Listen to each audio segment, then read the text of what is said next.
are watching The Horizon, the voice of the Amber Woman, exclusively on ABC Amber TV.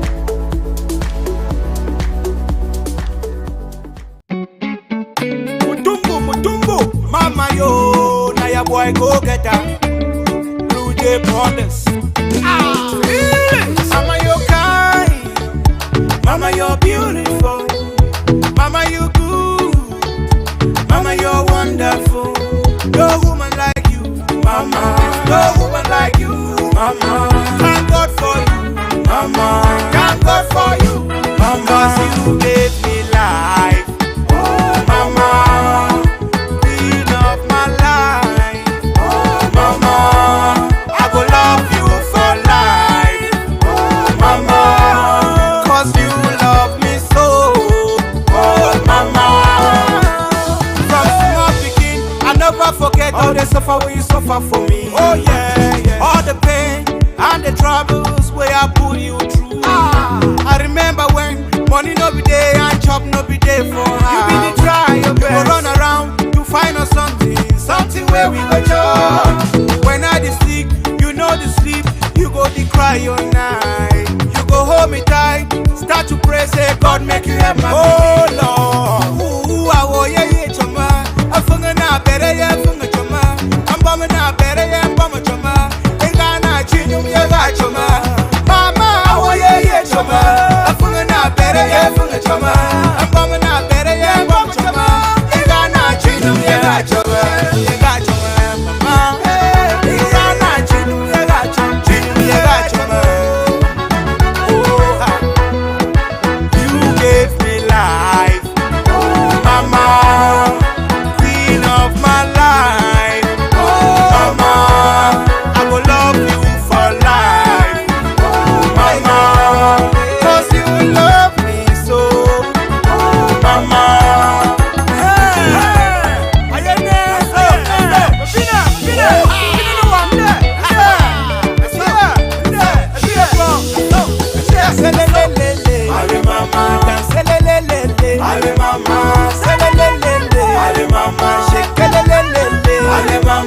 You're my motivation. You gave me the best education, mama. The song where I sing I'm for you. Now it's special dedication to you. Oh yeah. I know say every night and day. Pray say make a mama. The God where you the pray I'm for heaven. Don't give me this inspiration, mama. The song where I sing I'm for you. Now to show my appreciation to you. Who be a warrior, yeah, chama. I funga na better, yeah, funga chama. I'm bumming na better, yeah, bumma chama. Inga na chinum, yeah, ga chama. Mama, warrior, yeah, chama. I funga na better, yeah, funga chama. I'm bumming na better, yeah, bumma chama. Inga na chinum, yeah, ga chama. Chinum, yeah, ga chama. Chinum, yeah, ga chama. Yeah, ga chama.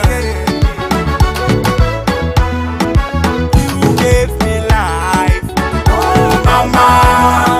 Queen of my life, queen of my life. I will love you for life. I will love you for life. 'Cause you love me so, mama. You gave me life, mama. Queen of my life, mama. I will love you for life, oh mama. 'Cause you love me so, oh mama, mama. Selelele, ale mama, selelele, ale mama, selelele, ale mama, selelele, ale mama, selelele, ale mama, selelele, ale mama, selelele, ale mama, selelele, ale mama. Oh, that's so, mother's day, that's so.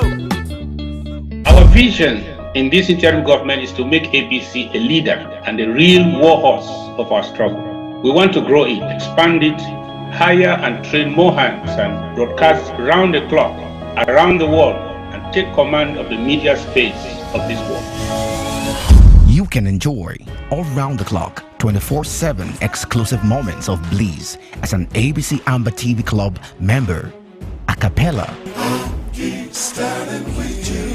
latest Nigerian/African movies, global politics, ABC Amber News and updates, historical documentaries, and lots more. In our daily programs, we have Undaunted, ABC Amber News, bringing into the news untold stories with Onyi Okpala and Star Smart.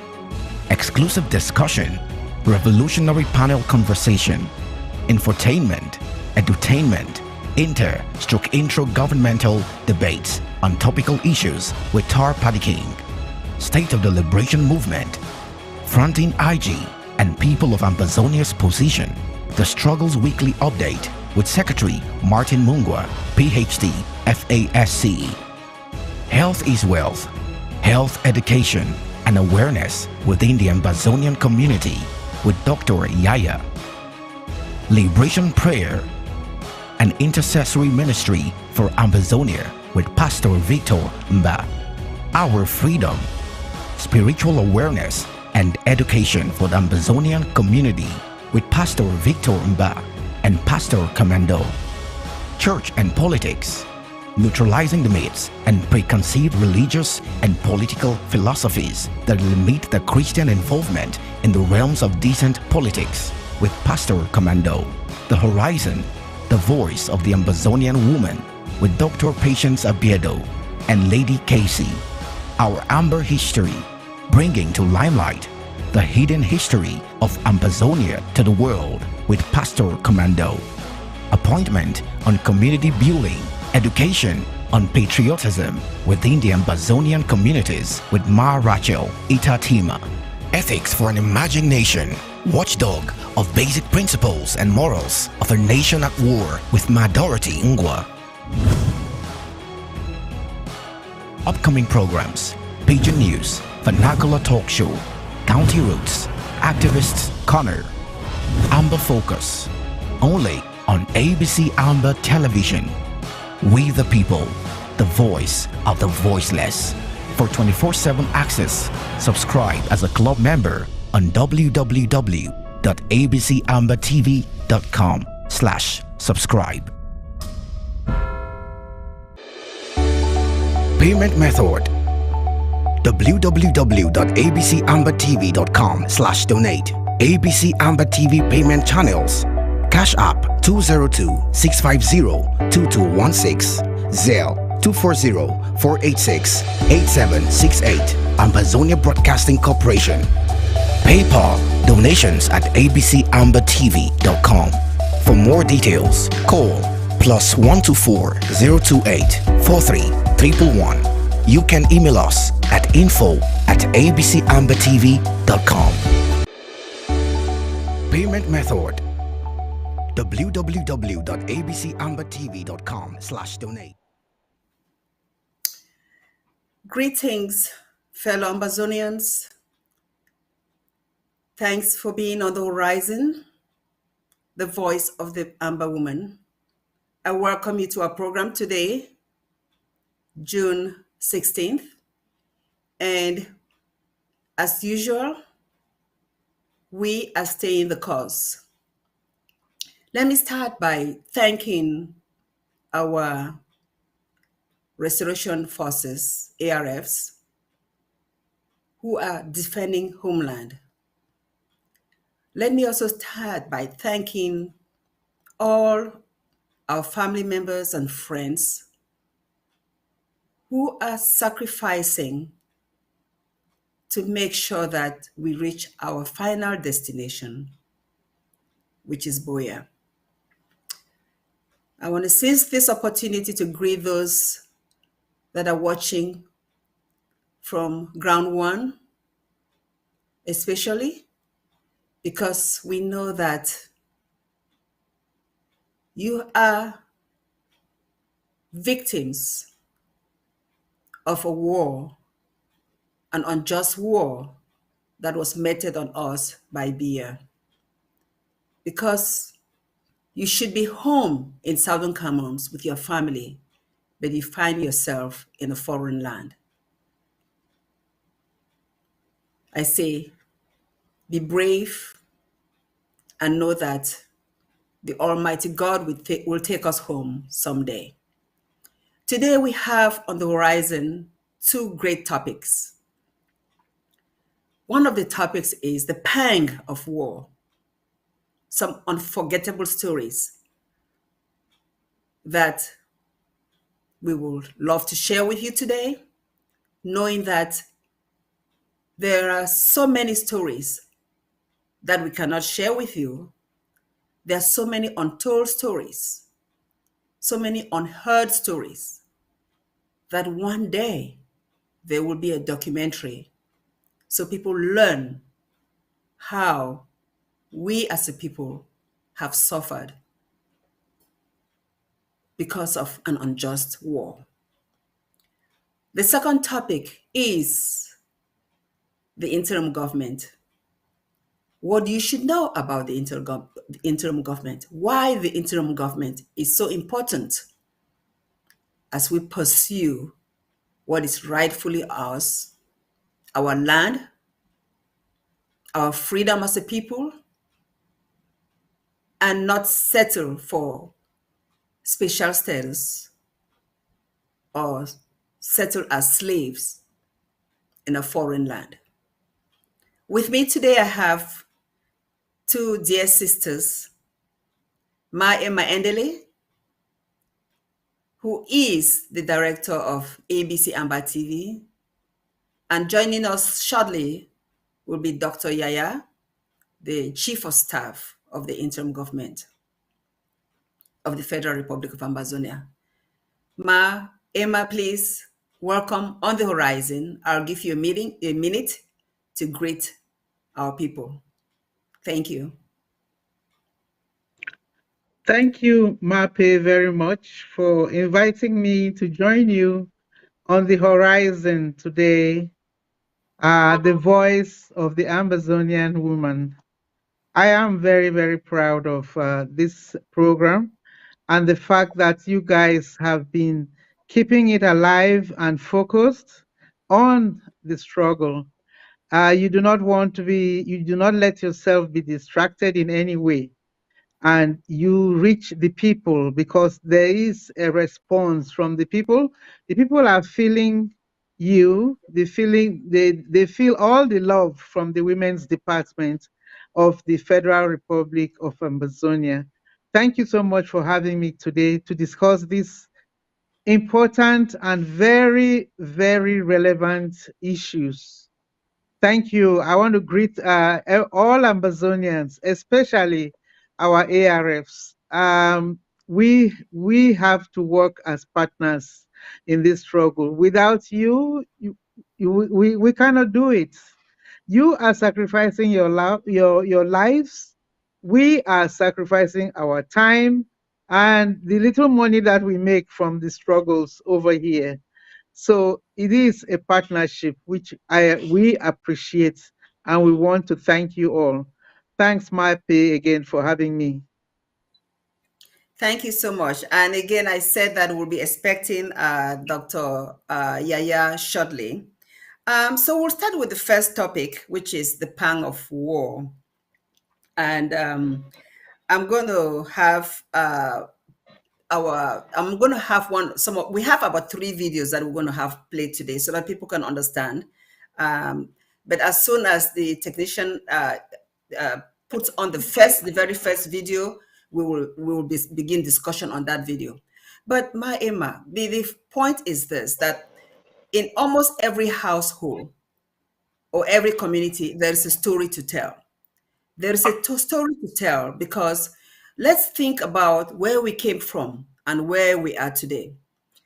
In 2016 or before 2016, we were basically peaceful. I'll put that in quotes, in the sense that you never heard the horrendous things that are happening since then, in 2017, 2018, 2019, till today. Our people have suffered immensely. We just have a handful of stories to share. But again, every community has some dark stories that will never see the light of day. And it is our duty as women in this struggle to talk about some of them. Just before the video comes on, do you want to say anything in general about the pain of what this war has done to our people? Yes, Mape, thank you. Thank you very much. You know, in every war, the enemy fights the victims at three different levels, which I can think of. There might be more, but the first one is the physical, where they carry the guns and they kill you right there. Then there's the psychological warfare also, which they use different means of attacking you, your psyche, and everybody around you. And then there is also the spiritual warfare, which also it is being fought out of our hands in spiritual high places. You know, La Republique right now uses both the physical and the psychological warfare to crush Ambazonia. But fortunately, Ambazonia is not going to be crushed. We are able to see through their tactics. We are able to see through their wickedness in high places. We are also able to defend ourselves, something that we are not going to give up. We plan to defend ourselves until the last man standing. You see, when they come with their guns, they started by using their guns and all their military hardware. And we started with peace leaves, then we went to sticks and stones, then we went to rubber guns. But now we are using their own methods to fight back and to defend ourselves. Now, on top of the physical aspect, they now use the psychological aspect, which is rape, mostly rape, the raping of our women, our children, our babies, our young boys. This started way back in 2016, as soon as La République declared war on us. There are cases of students who were being raped in boys' schools. The army moved in there that they were protecting the students, but they were busy raping the boys. We have all those in we have those all those images in our archives, in our library. You know, so there are other ways that they are using, which are currently, I mean, it is ongoing. It's on a daily basis. You know, so generally, MAPE, those are the things that we are going to see today coming out into the surface. You know, the physical and the psychological. The spiritual, I'm going to leave it to our spiritual fathers, and that can be followed in our religious programs. Okay, thank you so much for that brief introduction on this topic. So the very first video we'll see depicts a lady talking about her experiences when the war broke out. And I really want people to pay attention to this lady's story. It goes to the core. It touches the core of humanity. If you're a human being and you watch this the first time, you will tear down, because you put yourself in that position, or or a loved one, a sister, an aunt, a daughter, and imagine them going through this. You're one day minding your business, living peacefully, and then soon your life changes overnight to the worse. This video is so powerful, and I want our people to see this and understand that this is because of La République du Cameroon's war on us, or Bia's war on us, because we're free people minding our own business, and that's what has caused our people to be suffering to this depth where, please just see for yourself. See for yourself, and we'll talk about it after. My name is Violet Akomot Bamenda, precisely Bali, Nyonga. So I run war, I come for this side due to the crisis. Which way really make I come for that side? Now because the gun shooting was too much and I even lost my pikin through the gun shooting. It will be one day. You just say they be the fine man picking them. My husband, you get for run, he leave me and the pikin never ask. They don't come one night, they broke house them. We come out, start the run because they be the broke house they move man picking them for us. Now I come out carry the pikin for my back. I lost 3 years old son. His name was Peklin Gabga. I don't come out that Baba the picking for my back. I be pregnant that time. Baba would run. As would run, they go. They shoot my picking. They shoot gun. He catch na my picking for my back. Where? My brother them, my sister them. They want pass me for talking. Because the talker so with pain, much pain. Because it will be like something where whenever a member I'd be off as she don't for 1 year and not be able for shooting at swallow and they take na water and swallow my chop day. Due to that thing I have high blood. I have to bury my son alone inside the bush because there was nobody to help me. I took leaves and I buried my son with it without somebody helping me. I run. After year I come born. When I see place where we don't come out, we can be. We'll be there for dry land. We'll be there for place where mosquito no there. But we find difficulties for live, difficulties for chop. My brother and my sister them, I beg, we not do something because it don't pass we. We don't try for beg. That beg say me, government even see into it whether they fit stop the crisis. We go back for our various home. But we cry, it dey like it no mean nothing for government. It dey like no mean nothing. We don't over cry. I dey for years so tears don't dry for my eye because I don't too much cry. I be high blood patient for my own young age due to the crisis because I lost my first son, my first blood. Since when my mommy born me and my first blood that way, I be drop am for that down. Where crisis don't carry am go with am. So I crying as I beg, we not have we not have we the suffer, we not have we beg we not plenty.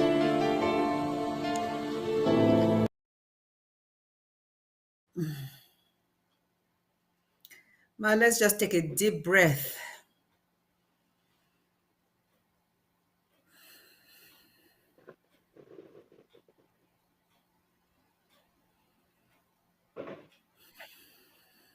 Let that sink in.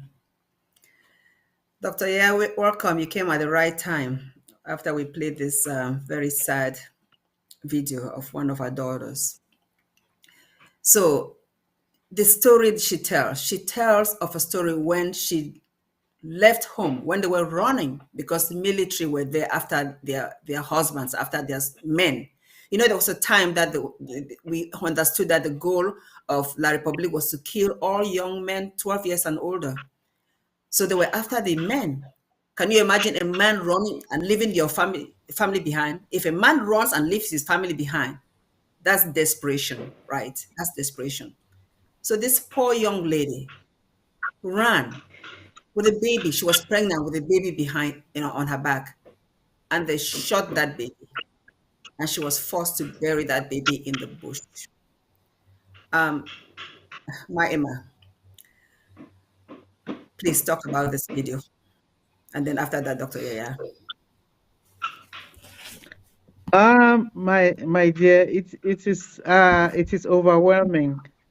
It is overwhelming and deeply disturbing and sad because we know that this young lady, this young daughter, she is one of hundreds of thousands of Ambazonians who found themselves in the bushes when the war broke out.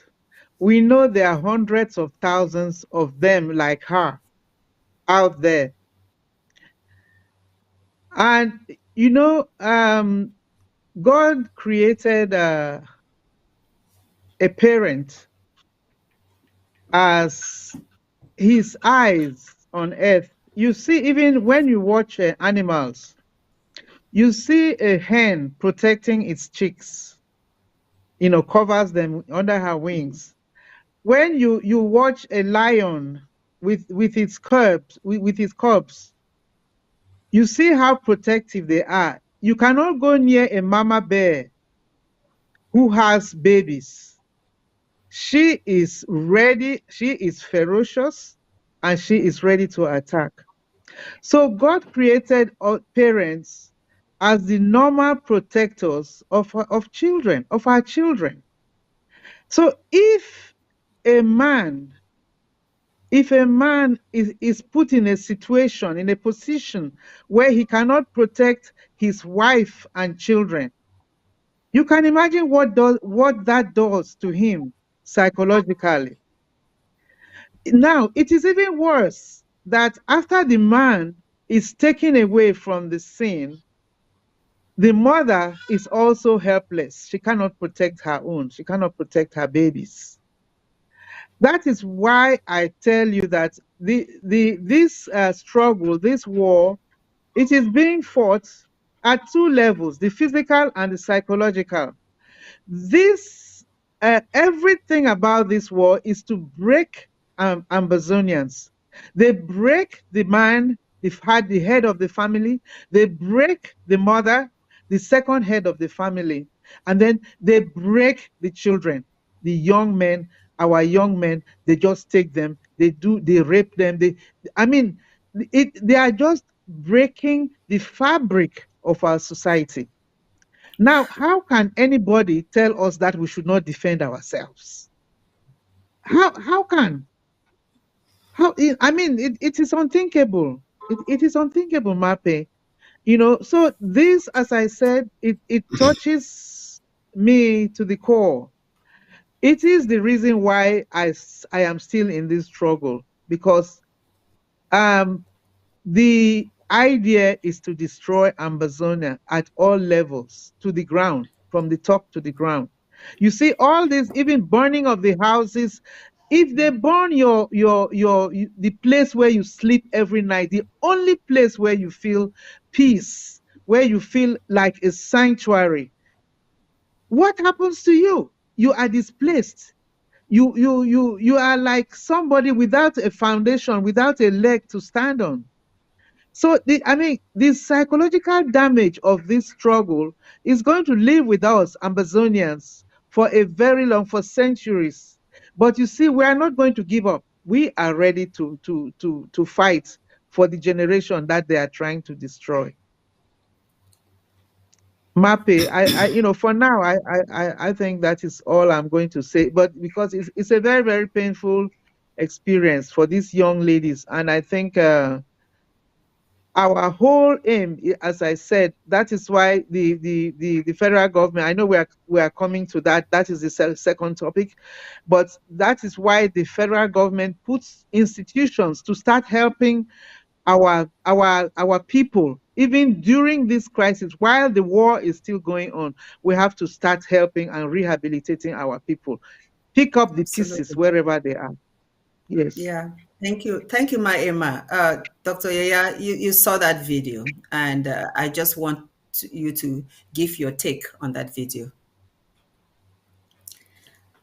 Thank you, Mape, for having me once again. And my Emma, it's a pleasure being with you on the panel. What a very traumatic experience. And just watching listening to her even struggle to, to explain this story again is going to be another trauma to her because she has to relieve those emotions. We saw those moments where she could barely speak. And as Ma Emma rightly said, there are so many unknown faces, unknown names who have gone through similar experiences or even worse. Some might have even lost their lives in childbearing without any medical attention in case there were any complications. So it is no surprise that our people are going through a lot of pain, and we truly feel for them at a personal level and as a government. Um, what can we say? That's the wickedness of man, because if the so-called La Republique, who claims that that Cameroon is one and indivisible, if they truly thought so, then they should be taking care of their citizens. This is an innocent woman who has nothing to do with the active struggle. She's not a soldier. She's a mother. She's just a civilian.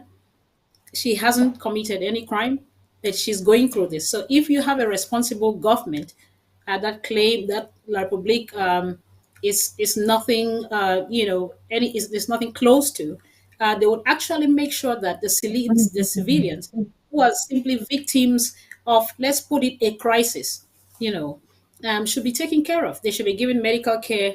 Wounded children should be attended to. They should be taken to hospitals. But we see a barbaric and very irresponsible and mean and heartless, bestial. I don't even know the words to use. It's very painful going through this, and for those who don't understand why we are here fighting and we have decided we will fight till we get to Boya.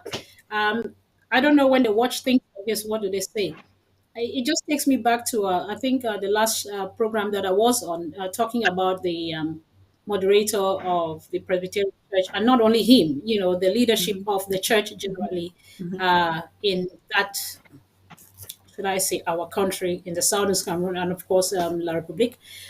You expect the church to sit up and talk against things like this, but unfortunately, the church stands, and they are actually aligning with the aggressor. They are aligning with the perpetrator of crime.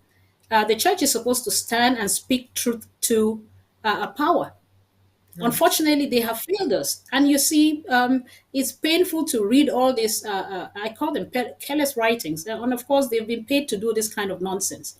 The moderator of a church, an influential church like the Presbyterian Church, will talk about Amber boys having to, the need of them to, I can't remember the exact words. Anyway, talking about them respecting women who are the vulnerable people of the society. That is true.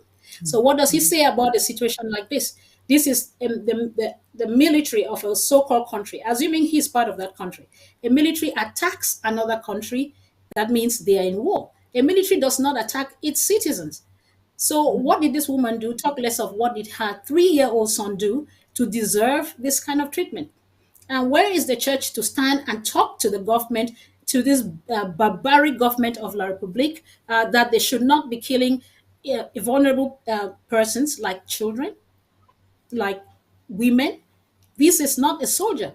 She is not an Ambazonian Restoration Force where you could say, okay, yeah, they were caught in war. So this is what we're going through, and those who are on the fence, it is time to join, because it could be your child tomorrow, it could be your sister, it could be your cousin, it could be somebody, it could be a friend. It doesn't have to be your personal experience before you actually feel for this. But there's still hope. I know, I listened to my Emma, she just nailed it, the way she presented the effects of war, or the different aspects of war, especially the psychological. La Republique clearly is failing, or has failed on the military front, because if it was as easy as they thought it was, Mr. Bia thought it was going to be a 2-week thing, but here we are 7 years and we are keeping them at bay. So that is a win. People always, I hear people complain sometimes, oh, but what are we are not really, we're failing, or we're not doing very well. They have to, it depends on the perspective they look at it. The fact that La Republique doesn't have an easy way out to do what they expected to do in 2 weeks, that is a win for us. That is a win for us. So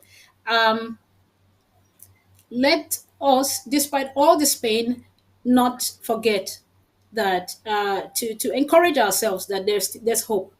It is painful, the journey is painful, but let us look at the goal, because if we take our eyes off the goal, the human pain definitely would beat us down. And that is the psychological aspect of it. They want everybody to get so frustrated to the point where our people will turn against the struggle, which is counterproductive because we are already in it. We did not even start the struggle. We started in a very peaceful way.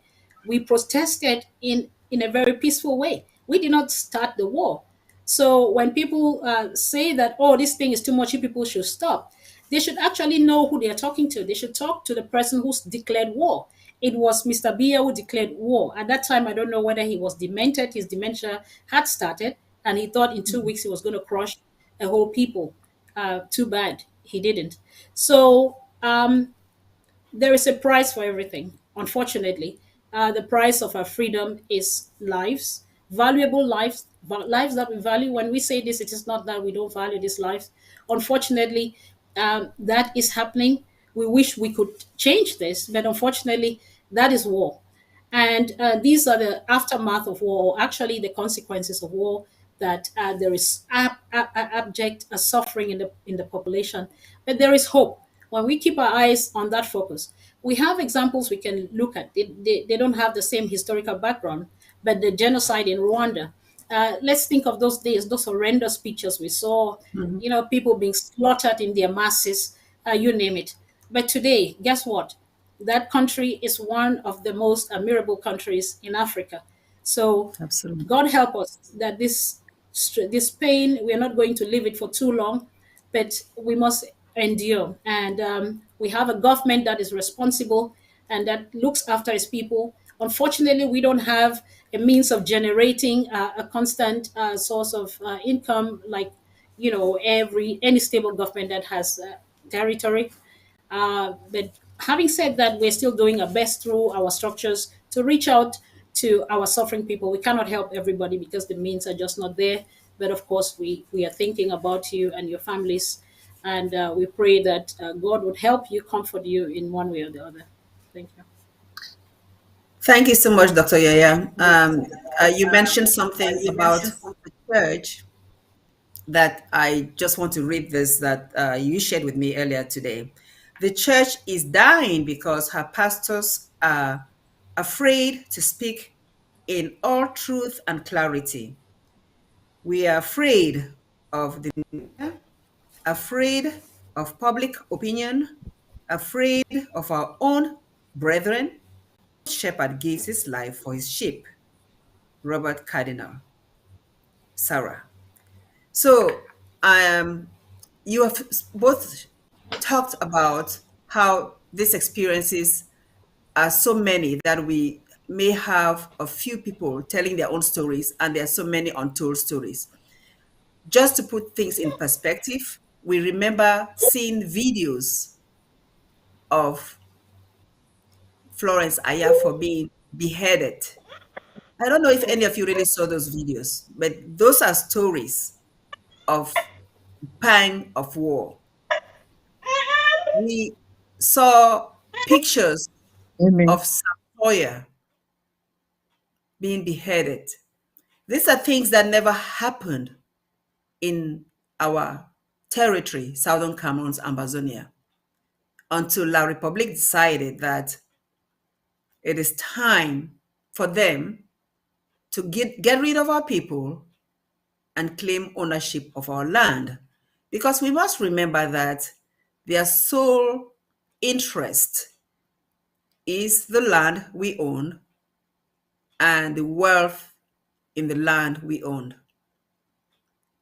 But they should not forget that we know, Southern Cameroonians, Ambazonians know that we own the land. And there's no way they will ever take ownership of the land. Even if they decide to kill every single one of us, with birth children that will see the story and will come back and take that land. That is just the truth. So we have two more videos to share with our viewers. And again, we are just sharing what we have. We know there are so many stories out there that we've not seen. But this other video, I think it was already on ABC News, but we want to talk to it as mothers, as sisters. It's a video showing two young girls that are victims of rape, of sexual molestation. We must remember that after this war, let's listen, please. I'm not sure about. Since that incident, since the day of his precious Jamia in Angangolo, and I'm a Bakwarian. Since that incident, since the day of the incident, Mr. Enga has been threatening me, he has been calling my phone, he has been calling me that because I told him that I'm going to report this matter. He said if I mention that it's 1 second for him to kill me, that he's going to end my life. And since I'm not working freely, like I'm scared of my life because I don't know the next step that he can do. He told me that he's a general in Central Police there, that if he wants to frame me up, it's 1 second for me. Since that day, I'm really traumatized, and he's only calling me and be threatening me that he's going to kill me. If I don't sleep with him again, that he will kill me. That if he does not sleep with I and my friend, that he's going to kill us. This is my friend, her name is Yolan. Yeah, my name is Iya Yolan Bukwe. I'm a Bakwarian from Bukova, a school at JHS Bukova Roram.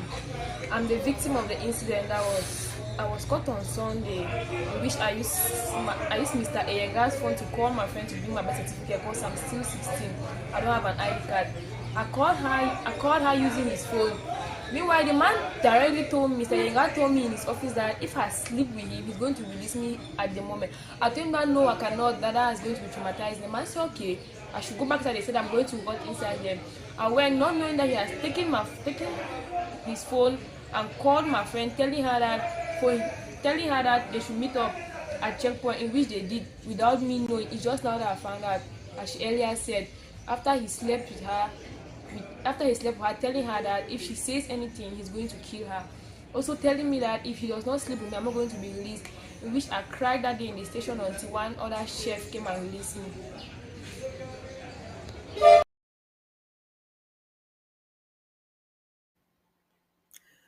Yeah, this is what our children are facing. Let's be clear here. These are bold kids. These kids had the strength and the willpower to tell their stories. There are thousands of stories that are untold. You know, after this war, we have a lot of children that do not have guardians. They don't have parents. They are living in foreign countries without supervision. This is the pang of war. So these kids are helpless. And you have grown up men who are like fathers to this, who could be their fathers, taking advantage of them. I really applaud these two young girls for coming out with their stories. In fact, I think really this is a time for the interim government to have a hotline where people will feel free to come tell their stories like these children have done, and we pursue recourse. You both saw the video. I'd like for you to talk about it. I'll start with you, Dr. Yaya, then I'll go to my Emma.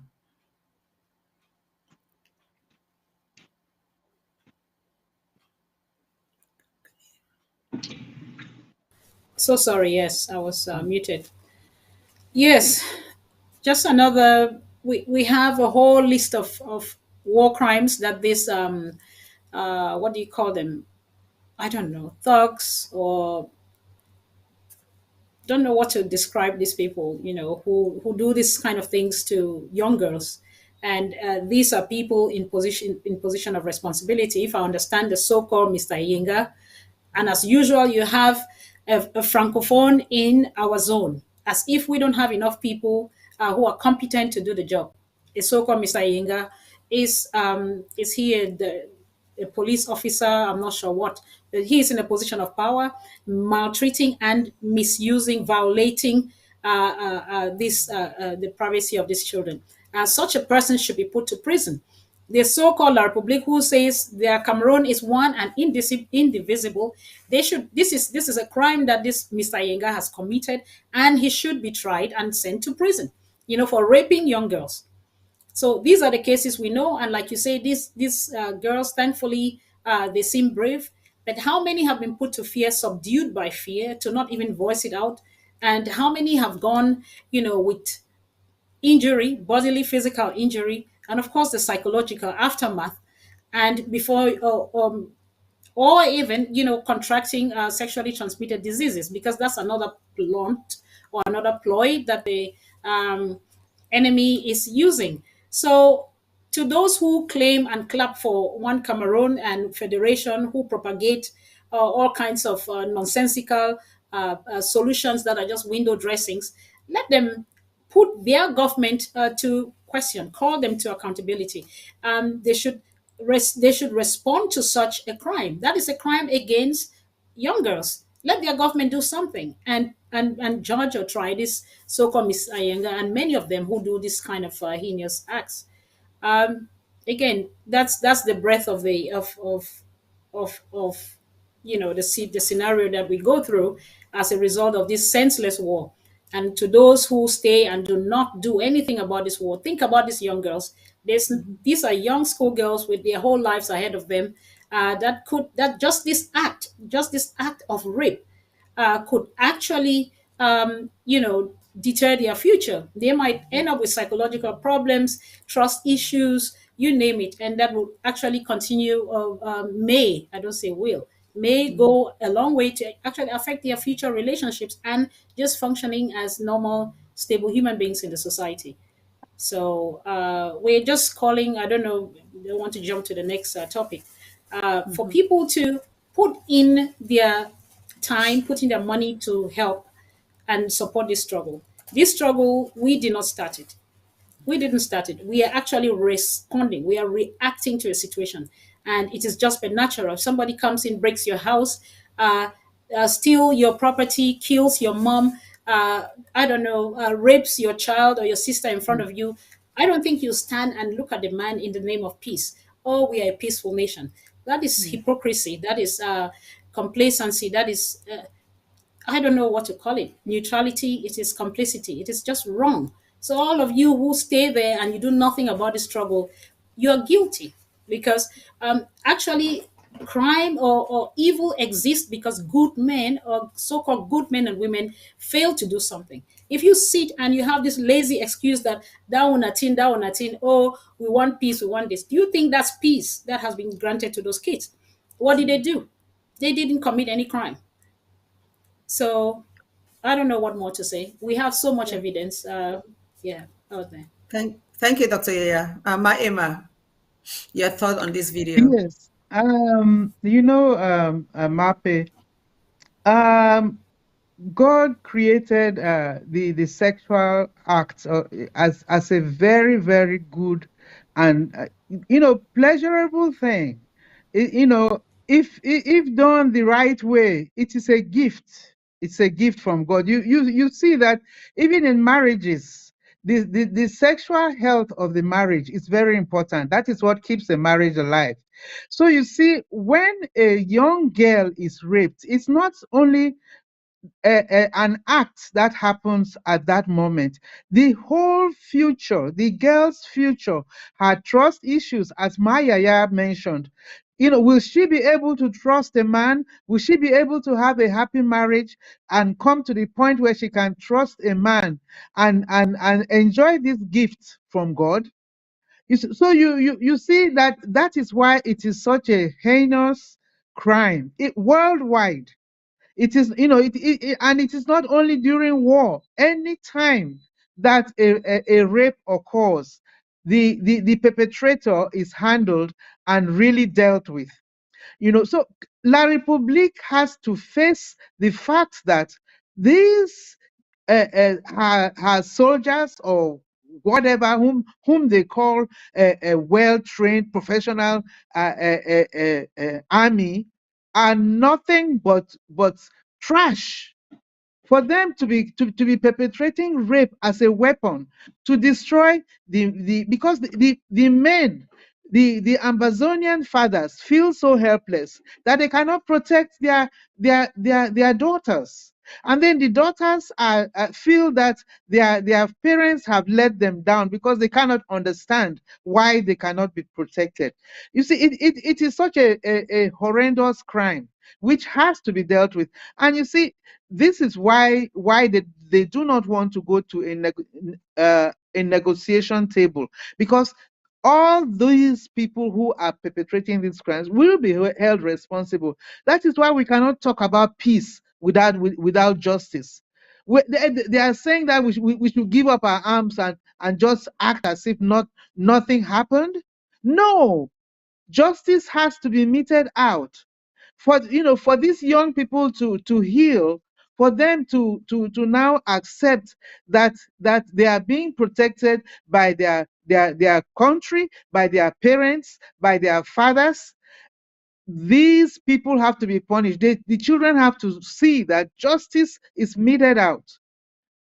So it all ties down. It all ties up with this act. As long as these acts are continuing on a daily basis, how can you talk about peace? They are still killing us, they are still raping our children, and you want us to just roll over and play dead? No, it's not going to happen. We are going to defend ourselves, and all those who are perpetrating these acts will be punished for it. I am glad that for a change, the community where these two girls were raped are now saying something. It's as if this Ambazonian war, where we have been saying this raping has been going on since 2016. University students in Boya were raped. A mother was raped on her way to just buy little feeding stuff, broad daylight, in the midst of other soldiers at a checkpoint. We have it on tape.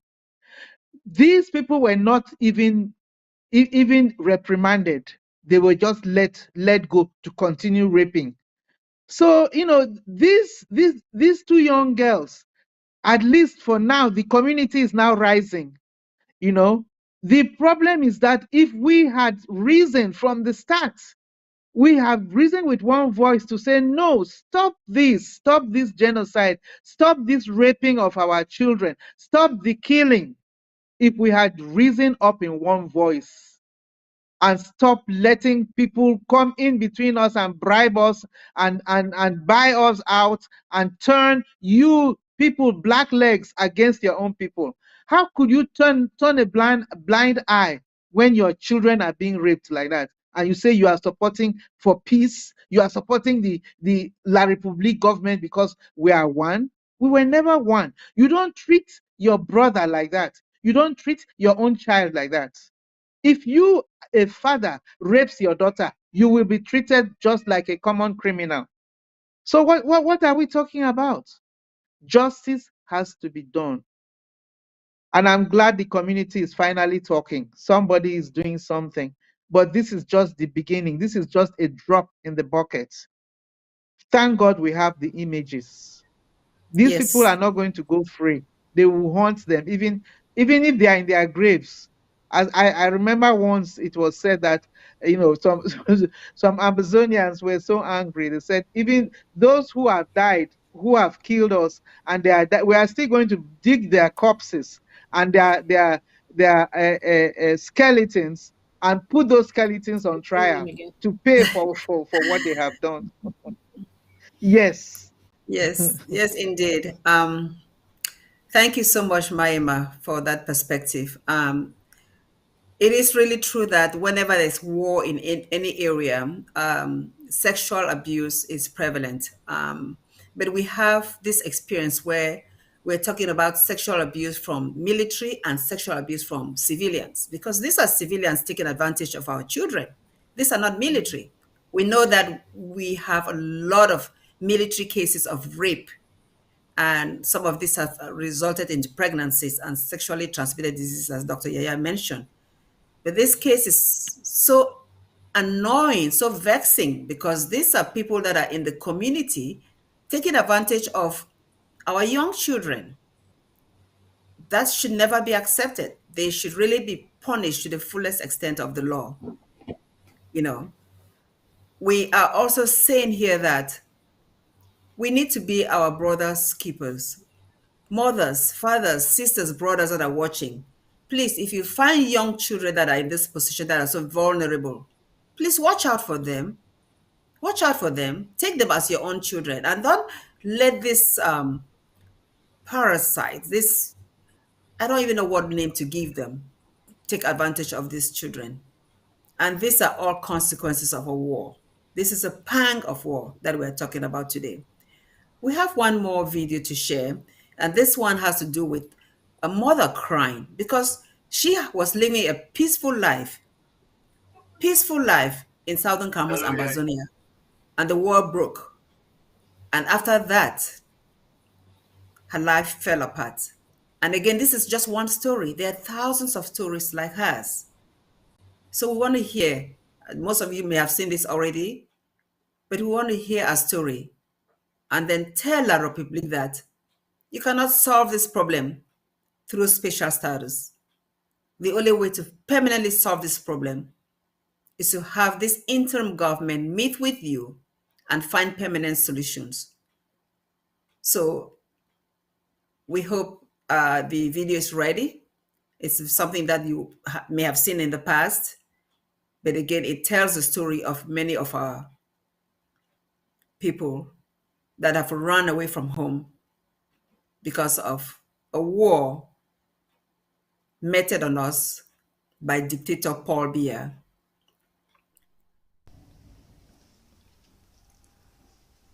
Good evening, good morning, good afternoon.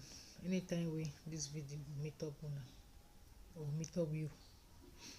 I don't come out today for do this video because the pain what I feel for my heart.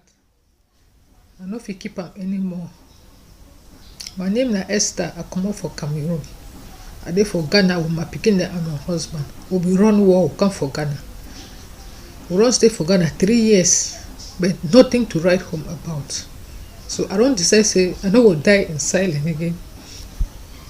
I was say I come out. I can't beg me to help me.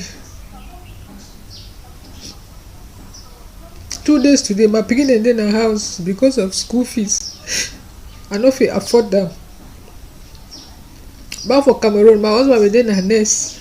Me I be the work for SDO's office. But we can't Ghana, we no fit get work. We do na farming until they can't add price for petrol and transport fare. We no fit for buy petrol, pay the transport, go farm, water the crops them before we move and go sell them. Because for here you must water crops. If you no water crops, no way, you don't waste your time. So we no fit afford them again, we'll stop.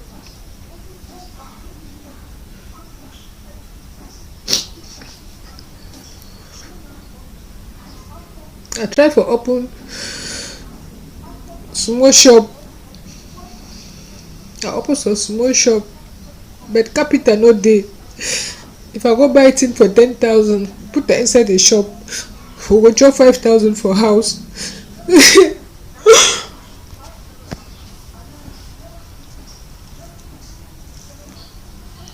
I dey just beg say who wey my video come across, may they help me. May they help me so that I fit add the things there for my shop. Where as I dey say, we dey chop small. Then they take the rest, go buy the thing and they add them for them. I just want to plead that whosoever come across this my video should help me because I'm tired. I cannot keep the pain inside me anymore.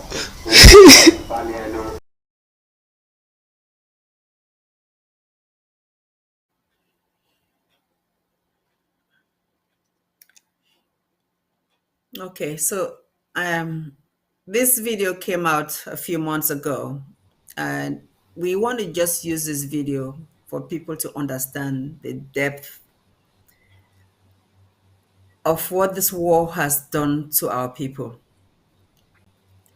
Again, this is one brave mama that is telling her story. There are so many others out there that do not have the opportunity to tell their stories, to ask for help. Some are literally dying as we speak. Some are literally dying as we speak. They are somewhere. Nobody knows where they are because they were running. They wanted to survive because if they had stayed back in La Republique, they would have been killed. So it's obvious that they had to run away to seek greener pastures. Ma Emma reminded us that, remember, La Republique went and burned down villages. You know, when you burn down areas, where do you expect those who live there to go to? Where do you expect them to go to? Those villages that were. So the reason we are bringing this story, we really want everybody watching, whether you're a French Cameroonian, you're Southern Cameroonian, you're an Ambazonian, remember what happened in 2017, 2018, through to now. That is affecting human lives. It's not a game. And for whatever France is doing, directing La République to do all these things, because we understand that these are directives coming from France, thinking that we'll just be so beaten that we'll just give up. No, we will never give up. So my sisters, you've seen the video. Dr. Ya, you go first, then Ma Emma. What do you want to tell our people that are watching? Yes. Again, we're just seeing the whole spectrum of the different effects of war. Of course, there's human suffering even in normal countries, but of course, this particular our particular situation, we know, is a result of a senseless war, and thankfully, that has erupted into a liberation war that has been work in progress, if I must say, since 60 years. So, as God will have it, sometimes evil is done, but God uses that for something good. And now it is painful, but we will have a free Amazonia, and that is worth fighting for. Um, Again, another aspect of the pain, displaced persons, refugees, going to start life all over in a new country. There are also vulnerable people out there, because thank God, where they are seems to be a peaceful country and welcoming. What about situations where they are not welcome? They are seen as strangers and also mistreated or maltreated. Again, I just want to pick the conscience of the hypocrites who preach, "Oh, our country was peaceful until that your thing started." They fail to say until Biya started the war or genocide, whatever we want to call it. These are all signs that their country. Let's assume that they are actually they belong. They align themselves with the one Cameroon. That it is a failed state because nothing seems to be functioning in that country. There's lawlessness, there's brutality going on the streets, and the so-called government doesn't care, doesn't provide basic needs of a citizen. Then that's not a government. The government should make sure that its citizens are protected, they are catered for, that there's security, at least on the streets. This is not happening. You have officials, so-called administrators, raping young girls and going unnoticed, untouched. In fact, they're seen as heroes. You have the military raping young girls who are not criminals, and that is taken for granted. That is seen as normal. So those who are clapping for the one Cameroon, I challenge you all, wherever you live, and many of you live in the diaspora, is that the standards that you see in the countries you live in? Why would you support a country that is so barbaric, that doesn't even care about its citizens? In fact, you are second-class citizens. You know that. And therefore, clearly we can see this. Because this is an administrator, these are school children. What is their crime? They are not carrying guns. They are not Ambazonian Restoration Forces that you say, yes, there might be reason for this. And you people sit and you stay quiet. Yet you have meetings with all these people behind the doors trying to negotiate for what? For one Cameroon to come back and have the same mess? Before the struggle, definitely this was going on, but at least it was, I think, with the war going on as expected, Every crime is exaggerated and purposefully so. And they want to do this to discourage our people, to make them angry against the struggle, which is a propaganda, it's a psychological manipulation. We must always look for the root cause. What caused this eruption? Who is the victim here? We are the victims. Yet we have intelligent men and women, so called. You sit and you want to go and negotiate with an enemy this wicked from a very weak position. It is just unthinkable. Just because people want to position themselves to be given titles when we come under whatever umbrella of one Cameroon or special status, you name it. So it's really a shame. Cameroon, La République du Cameroon government is a failed state. There's nothing functioning there. People don't get paid on time. People are not even paid accordingly. People get raped, get killed. The government doesn't care. There's no health care.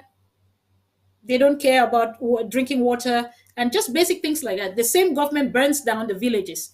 And our so-called, I don't know, elites in the diaspora, whatever they call themselves, they sit to negotiate with such an enemy. That's why it's important to have a government, a sensible government that has a focus, that has a sense of purpose, and that stands its ground. Because as we know, you cannot go to negotiation from a weak position. They're killing your people, burning your villages, raping your kids, your moms, your sisters, killing every boy, even girls, without any crime, arbitrarily, no trials, and yet you bow to such people. You beg to meet with them. You're actually in a position of weakness. These are the people who are supposed to be running after you because they've committed a crime. It's just like in a relationship, if one partner hurts the other, he's the one to come say sorry. But we are in a situation where one partner hurts another, the victim is the one who goes running, please be sorry for me. It makes no sense. And I see some of my brothers and sisters in this thing, and they just feel good because they're forming, groups. They can take pictures. They've entered offices. It is a shame. It is a shame because they themselves cannot live in that Cameroon. They cannot live in that country. So what is it they're even trying to negotiate? To go back to what? Because if we were looking at something that is enviable, we say, oh, this is what it used to be like. I think I can manage this country. What? Why did we even leave the country in the first place? Because it was a sham. So it's beyond words to still be trying to convince ourselves that joining with these people is a no. Time is long past gone, and there's no turning back. There's just no turning back. It's painful, but we will go through. We'll sail through. Thank you, Dr. Yaya. My, your brief comment on that video. We're going to be transitioning to the next topics right after, because we want to talk about the interim government and its importance, so people really understand why it's so important for everyone to support the interim government. So your last take on the last video we just showed on the screen. Yes, Mape, yeah, I'm happy. I have been I had been following that last video before, so I had seen it before, and Yaya, Dr. Yaya has already covered everything that I was going to say. I just wanted to mention two things.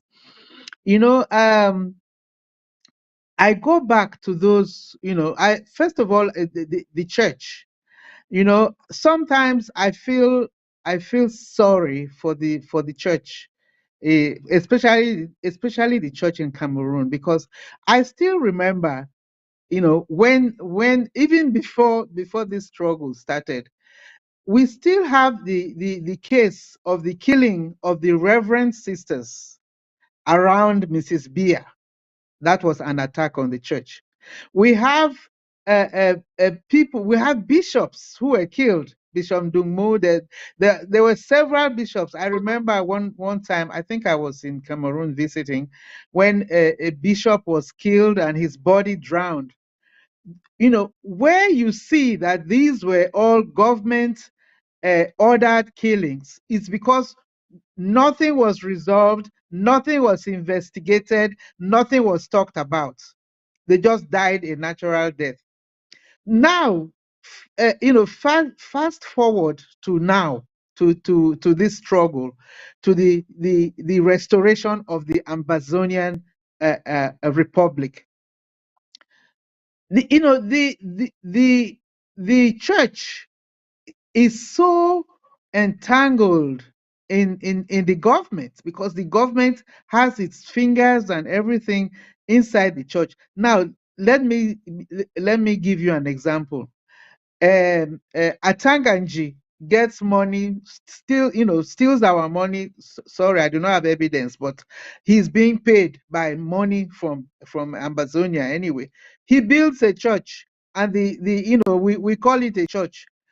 Now, another thing is, the people, leaders in the church are being given vehicles, are being given luxury cars to run the church.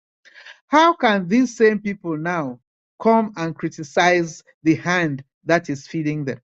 So you see, as I said, I feel sorry for them, because they know the fate that awaits them. If they try to criticize this government, they are either eliminated, or they are killed, or the gari is removed from their mouth. That means they don't get those cars, they don't get the luxury cars, they don't get the money. Because we even have examples of the attack in the church, where a parishioner was shot inside the church. Evidence was that it was La Republique, it was the army that shot her. What did the church say? They said, Amber Boys. This was clear, this was daylight. So you see, there's a chokehold on the church, but it had to be, the church had to decide whether to go on and support the government in broad daylight with all the atrocities, or to speak up for its parishioners, for the common people. And they have failed. They failed the people. They failed the people. But you see, deep down, we understand what they are going through. But you see, sometimes you have to you have to shame the devil, and say, okay, even if I die in the process, I'm going to tell the truth and shame the devil. Have they done this? No. So we now go back to La Republique. As I said, they crossed the line when they attacked us, when they spilled our blood from 2016. They had been doing it, quietly, by arresting people and all that. They crossed the line. There's no way we can now talk without discussing separation. If we are going to work together again, it will be in future. But for peace to reign, there has to be some justice before we start again all over. We cannot just ignore all the blood that has been spilled. Over 50,000 Ambazonians have been killed. And it is the war is in our territory. If they do not retreat, how can we talk about peace? How, they have our leaders in Kondengi. They are holding them only because they were the leaders of the Ambazonian restoration movement. Have they released them? So what are we talking about? They are instead trying to force them to form a government, to fight the one legitimate government which is speaking for the people. So how can we talk with them? There's no common ground here unless there's a negotiation table with independent negotiators trying to bring peace between the two. Because La Republique attacked Ambazonia. They are still attacking Ambazonia. We are only defending ourselves. There's no middle ground. They have crossed the line. They spilled our blood. And nothing else will solve this problem but restore Amazonia. Now let us talk about all the stealing that you've been stealing our resources, so that we can now decide whether we'll give you a little bit, a little bit, just so that your people don't suffer as you have suffered us for 61 years. But all that has to be done on a negotiated table. Yes, Thank you Mape, so let's much. continue. Thank you so much. I want to appreciate both of you for talking on this topic. And let's just remind our people that these are just a few stories that we know. There are so many stories out there that we've not even heard of, but we know exist. And our people, we've heard that popular phrase, our people are suffering. Yes, our people are suffering. So what do we do about it? Now we're going to transition to the topic of the interim government, the importance of the interim government. But I want to say that I have been inspired by some of these videos, some of these things that are happening, that the Department of Women's Service will work on getting a hotline for people to call in and report some of these atrocities that are happening. That they will feel free, feel safe, that they'll report it and somebody will do some investigation and the people that are committing these crimes will be put to book. So this will be a hotline. We'll work on it and announce it in the near future. That will be one of the plans for the Department of Women's Services. So now the next topic has to do with the interim government, our interim government. And I know we don't have much time, so we'll talk as much as we can for the short time that we have. But before we get there, I came across this document. You know, my husband has so much information that he just digs things out and give me. I'm going to still go through it. God. I came through this document called, it says West Cameroon Archives, Oh, Fumban Conference, the 17th of July to the 21st of July 1961, complete set. So I have information of what happened during the Fumban Conference. But the reason I'm bringing this now is because we're going to talk about our government. But I just want people to understand the government that we had in 1961. This Fumban Conference was in 1961. Again, I mentioned July 17th to July 21st. I just want to list the name of the people that we had that were representing our government at that time. We had a government. So we're going to be talking about our new government now. President Sako is the current leader of the new government, but this is the government they had at that time. And these are the people, the list of the delegates that went to this conference. Government representatives: Honorable J.N. Foncha, Honorable A.N. Joa, Honorable S.T. Muna, Honorable P.M. Kemcha. Those were the government representatives. House of Chiefs: the Fon of Bafut, Fon of Bali, Fon of Mancon, Fon of Saw, Chief Kimbongsi, Chief Bu, Chief Oben, Chief Ebanja, and Chief Dipoko.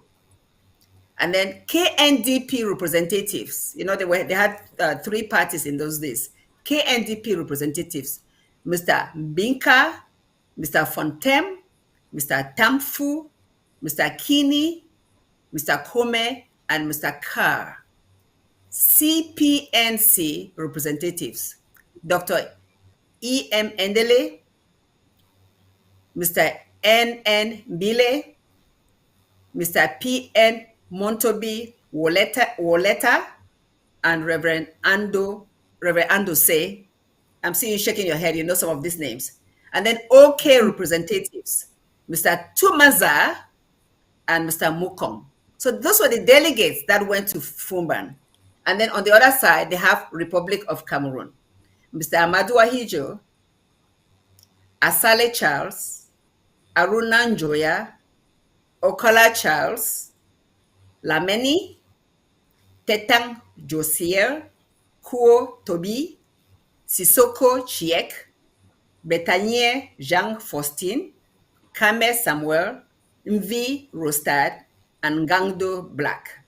So those are I'm going to have one of the barristers come one day and we'll talk about this. But I'm just saying that as we transition to talk about our own government, that's the government we had in 1961. So let's talk about the interim government now. And to kick off, I know I already mentioned that, but I just want to define two words so that people understand exactly what we are talking about. Define two words. What is a government? A government is the governing body of a nation, a state, or a community. You can use the word an administration, the authority as similes, or what is, and then another word we want to define. What is interim? And in this case, interim is like an adjective, in or for the intervening period, provisional or temporary, an interim arrangement, an interim government. So with that in mind, let's talk about our interim government. I mean, I'll start with you, Dr. Yaya, because I know you've been in this longer than my Emma. So I'll start with you. Can Not you just, sure. because we're out of time, I'm not sure about that, but go ahead. no, I know that for sure. I know when my Emma Yeah, joined. yes, you've been there longer than I. You've been with the interim Yes, government longer. yes. So Ma'am for the actually sake of, has the facts better than myself, but that's okay. no, we'll both talk about it.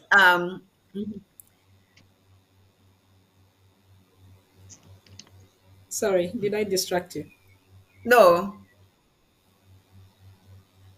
So kindly, please, I know that you will be able to go back to the beginning. Just tell us when the interim government was created. We don't need dates. Just give us a brief history from the days of the consortium, or maybe before that, the trade unions, to when the interim government really came, so people see that transition. Right. I don't trust myself on this, but I'll just try to. I hope my memory doesn't fail me. So I'm not a good historian, but this whole struggle started in front of our eyes, just like every other protest that you'd expect, peacefully. Our people, the lawyers and teachers, protested. They wanted their, their let's say, our Anglo-Saxon, because that's our background, way of doing things to be reinstated. Because coming into a federation, we were supposed to maintain our autonomy, which was not the case. All our systems were systematically being destroyed or nullified intentionally, though, and with the intention to assimilate us and finally wipe out our identity. And of course, we saw that in the evolution of the name. It's like two business partners coming together, having two single different names, and they adopt a name that is the name of their partnership. That's supposed to be the Federal Republic of Cameroon. But what is that called today? It is called La République du Cameroun. And then you still have people who stupidly believe that federation is a possibility. There was the chance in 1972. It never worked. It was a fraud. And so why would it work now?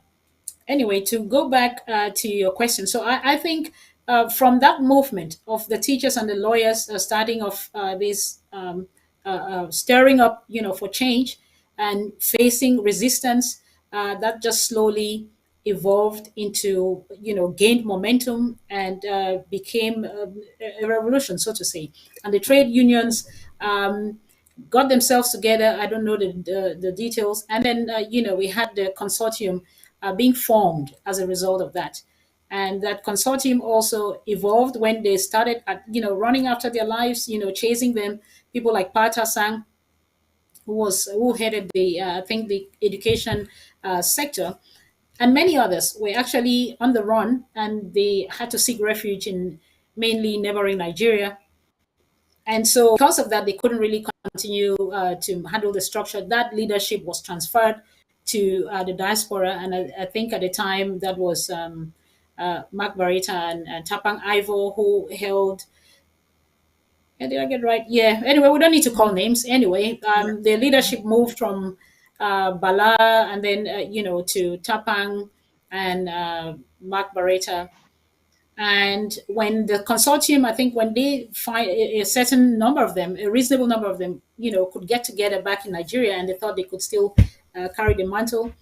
That was, of course, with a lot of struggle from Tom and Jerry. I call the two boys now. Sorry to say that, but they've caused us some real pain, even though they've done some good job at the time. Yeah, so we evolved into that. I'm not sure how we transitioned now from there, but anyway, we had conclaves. We had conclaves 1, 2. I'm not sure if we had a third one. No, in I think Nigeria there we were had the two four conclaves. conflicts. Yeah. Mhm. 4, okay. Well, And finally up to so four we conflicts. Yeah. evolved, okay, into SCACUF. Did we have SCACUF first? Mhm. And then it later evolved into the governing council. And then in the Zaria conclave, the interim government was born. And the leader, the appointed leader at the time was Siseko, yeah, who is behind bars because of La Republique and his, the usual gimmicks. So this is how we got ourselves evolved to this stage. So it has been a constituent decision by the stakeholders, by all stakeholders of this struggle, to move us from one of these structures to another. Whatever we call it, it is a leadership structure. Whether we call it consortium, we call it governing council, we call it SCACUF, we call it, because you have people who keep saying, "Oh, let's go back to this stage. Let's go back to the stage of governing council." And this, I'm not sure what difference it makes. Whatever we call it, there is a chain of command, and it is not one person who chose this, and certainly not Dr. Sako. Because as we've seen, things evolve. He was a new kid on the block, if you may say so. He wasn't even on the scene at the time, because as some people today, they call the interim government, they think the interim government is Dr. Sako, and Dr. Sako is the interim government. No, he didn't create this government. This government is a restoration of the government that existed, as Mape has actually listed. From what we now know, during learning from our great historians, we had a government as far back as 1954. We had a parliament that was represent. We were represented in the parliament in Enugu at the time, as we were jointly ruled by the British colony. Yeah, Um, I'm gonna have my Emma talk briefly about that part. okay, So that yeah, okay. yeah. So let's leave it there. So the interim government is an evolution of this restoration of our quest, and it is not created by one person. It is an endorsement by all the stakeholders, and therefore it has the legitimacy. It is not one individual who got up and said, "This is my business, and therefore you must join it." Thank you, Maima. Over to you.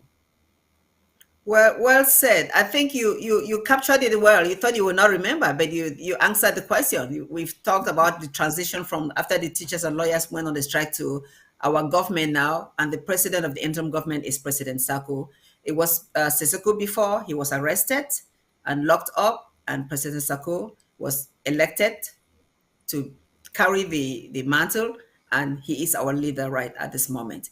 Maima, I'm going to ask you a slightly different question because we just try to connect to what we had before. I know I started the program by mentioning the list of those who went to the Fumban conference, but briefly tell us about what you know of the government that existed between 1954 and 1961, before that Fumban conference and before the so-called independence, and then we'll go back into telling about how important our interim government is.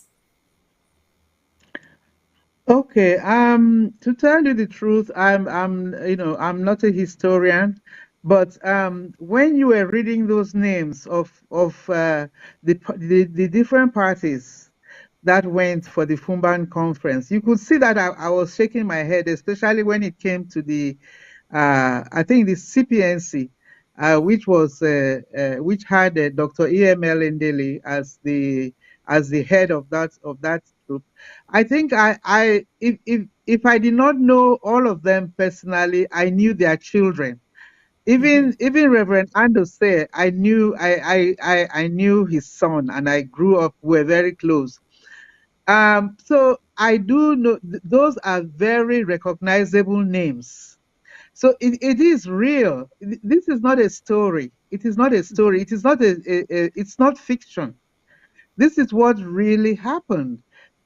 In 1954, the the British Southern Cameroons was part of the parliament in Enugu. And when they walked out of that parliament, they walked out together.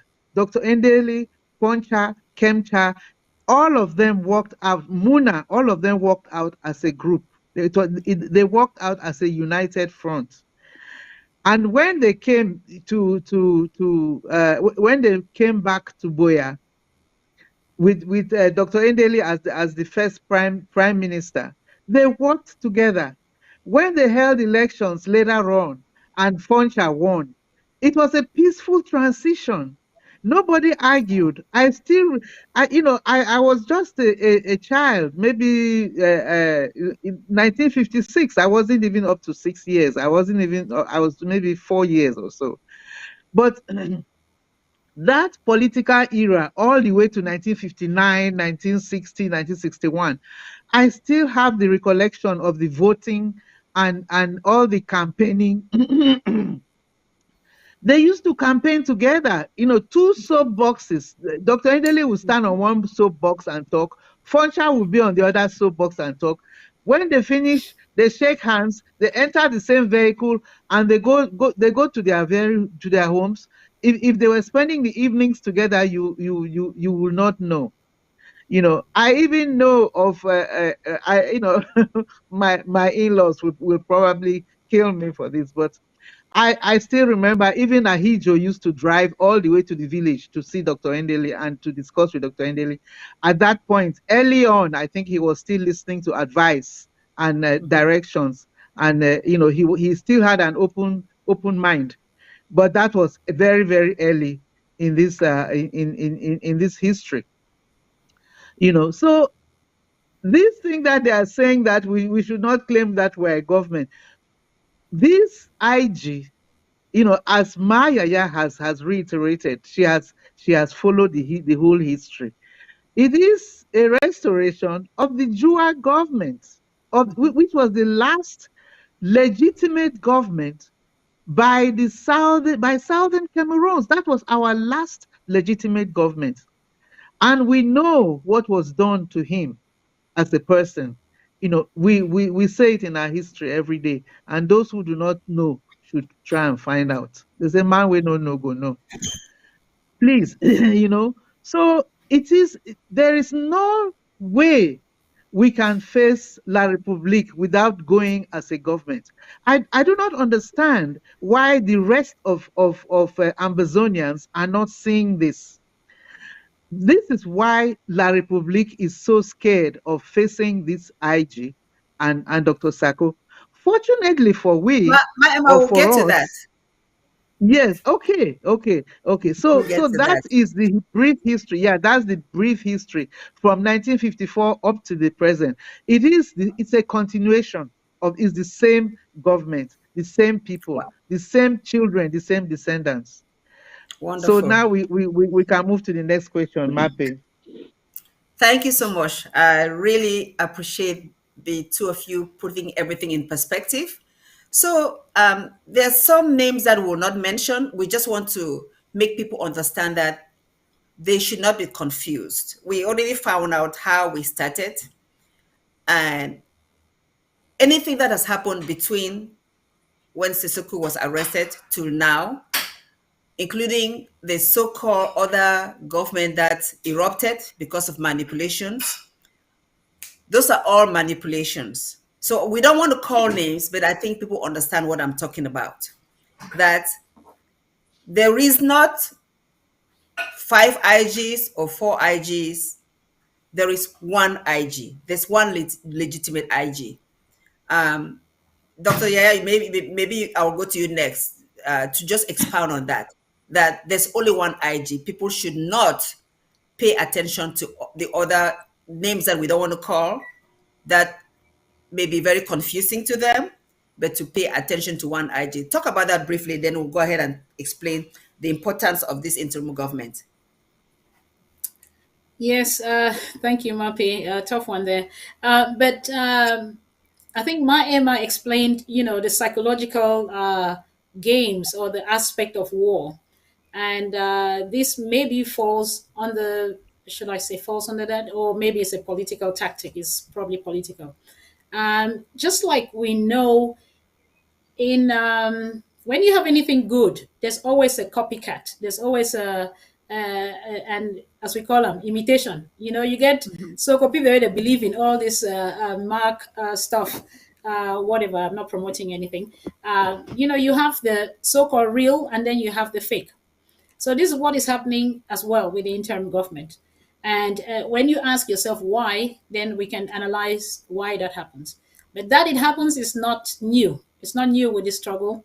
It is not new with the history of humanity. When we have, I'm just diverting a little bit, when we had the, multipartism spring up in La République at that time under the One Cameroon shield. We had this powerfully strong party, the SDF. But what happened? La République resisted this party, or the formation of this party, the creation, killed a lot of young men and women who were fighting to have a voice, to just have a different perspective under the roof of one Cameroon. You think of it. That didn't work. Lots of young people were killed. And when it finally happened, because change, you cannot stop change. I think that's one thing we should know. You cannot stop change, It got to that, and what did La République do? So SDF was established. What did it do? It went around, looked for weak minds and hungry minds, hungry souls, and bought them over by giving them envelopes to create copycats of the SDF. So suddenly, this was a country, it was a one-party nation that fought hard and blood was shed to actually have another opposition party, and suddenly we had about 100 parties. What does that tell you? And this money is being funded by La République. So it is the same time. What they did, they finally weakened the position of the SDF because, of course, it is if we had just one opposition, we'll have a stronger force. But they bought members, gave people money to create para parties, and that kind of weakened the position of the SDF. And we know how that has ended today, sadly. So it is the same tactic they're using for the interim government. You know, Thank fear you so something much. until you know so that thing be strong, right? Exactly. So they are scared of this interim government. We mean the genuine interim government that has the endorsement of the people of Ambazonia, because that interim government was created as a result of a constituent assembly. It wasn't a group of Jangi. It wasn't a group of friends. It wasn't a group of ex-students who are having a party. They call themselves group under all kinds of associations. No, this was a government that all stakeholders sat in a conclave and they deliberated and they came up with. So we created that government. We restored the government of Bobejua. And today we stand and say, why do we have an interim government? It tells you that some exchanges have happened somewhere. Envelopes have been exchanged. So that is common sense. Let us think about this. If we all understand the progression to this interim government, and we know that the interim government does not equate to one individual. We have a leader, and that rightful leader who was elected democratically. I don't even know how Siseko, our former leader, was whether he was elected or appointed. I don't know. But we know that Dr. Sako was elected. It was a democratic election, and he won with a landslide victory. Don't point a finger at the man. He followed the democratic process, and he won. Chris Anu was there. I think he had one vote, and then the third person had none. Dr. Sako won the elections. He did not create this government. So if you hate him as an individual, you cannot hate the interim government. It is stupidity. Sorry, I'm probably drifting. What was the question again? Yeah, so no, you didn't drift, but I'll direct it to one more specific question, and then I'll ask my Emma to put in a word. So can you just tell us briefly the structure of the interim government in terms of how it's set up? Because I think that will make people understand why it's so powerful. So the different arms of the government and everything that has to do with the interim government. Exactly. You've just hit it on the nail. So this is a proper government, or at least we are mimicking a government. I shouldn't say that in preparation, just because we don't have territory, but we are already setting the groundworks, because we will not get to Boya and all of a sudden we are in a loop and everybody's looking at the other. What do we do? What do we do? No, we are already setting the structures of good governance so that when we get to Boya, what we need to do is fine tuning and preparing for a transition, a safe and peaceful transition. And these are one of the qualities that those people who say they get confused between so many interim governments. They should ask themselves. They can even Google what is a government, what does a government do, and then you put all those so-called, you put this interim government, the genuine and authentic interim government, put all those fake, copycats, and just ask yourself, put your checklist and say who ticks the box. What does a government do? A government protects its citizens. A government has maybe an army. In our case, because we are still under oppression, we don't have an army as such, but we have our Amazonian restoration forces. They defend their citizens. They do not kill their citizens. They do not kidnap their citizens. They look after their sick. They have the humanitarian department that looks after the refugees and internally displaced. We cannot solve all the problems. Even your La République du Cameroon does not even solve the basic problems. I'm sorry I'm drifting, but I just wanted to use that as an entry point. So this interim government has the structures of a government, of a real government. It is one. It is not a one-man show. It is not owned by an individual. It is a broad, first of all, you have three arms of government, which are the standard things that we know. We have the executive arm, which is headed by the president of the Federal Republic of Ambazonia, and that is Dr. Samuel Ikome-Sako. I say it again, is Dr. Samuel Ikome-Sako. He was democratically elected into this position. He did not forge, he did not cause any coup d'etat, he did not break away. He was elected because our former leader, Seseko, was abducted and imprisoned. And even at the time, we didn't know about his whereabouts. So the second, we have the legislative arm of the government, and we have the judiciary, of course. The legislative arm of the government is also the restoration of the interim House of Representatives, and this is led by the Honorable Dr. Mawini Lobati. And you have the judiciary, which is also headed by Barrister Tim Behesa. So we have those three arms of government, and the work as they're supposed to be. They're supposed to assure that there are checks and balances in this government. We are, of course, not working full-fledged because the judiciary cannot really effect some things that you would expect to be in a normal functioning country, because we are still in the revolution. So even though we are a revolutionary government, so we are limited by some obvious facts because we don't have territory yet, because we're still under oppression by these barbaric thugs, And then talking about, so the executive, you have, going into the details of that, you have an extended leadership. So it is not just a presidential system like La République practices, or they claim they have a parliamentary or a mixed system where you have the president and you also have a parliamentary system. But of course, we know the parliament is non-functional. They are a stooge to the government, to the executive. So anyway, we have that extended, which is the broad-based structure that this interim government prides itself with. And we have that the baseline or the basis or the foundation being our LGAs. Our LGAs have LGA heads, and we have 61 LGAs in the Federal Republic of Ambazonia. The LGAs constitute the counties. Out of these 61 LGAs, we have 13 counties, and these counties have their leadership. At every level, you have the county coordinator, you have the defense person, you have a finance secretary, or you have a treasurer, and you also have representatives of the different departments of the government, like the HSS, the DWS, of course, the defense. Those are the three main ones, and the treasury, and also members of the audit commission. So we have that as the grassroots government. So the LGAs, which then constitute the 13 counties, And then the 13 counties constitute or make up the Federal Republic of Ambazonia.